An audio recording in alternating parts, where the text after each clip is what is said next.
పూజ చేయాలని మనసులో ఉంటుంది, కానీ వర్క్ టెన్షన్లు బిజీ లైఫ్ వల్ల కుదరకపోవచ్చు. అటువంటి వాళ్లకు శివుడు అందించిన సులభమైన మార్గమే శివనామస్మరణ. ఓం నమ శివాయ. ఈ నామాన్ని మనసులో నిరంతరం స్మరిస్తూ ఉండండి.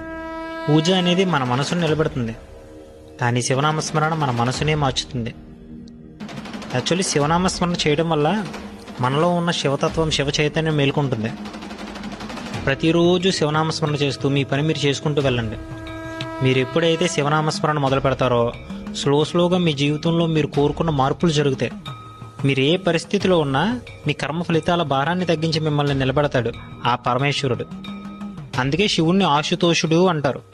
అంటే నువ్వు కొంచెం బతి చూపించినా త్వరగా సంతృప్తి చెంది వరాలనిచ్చేవాడు అని అర్థం.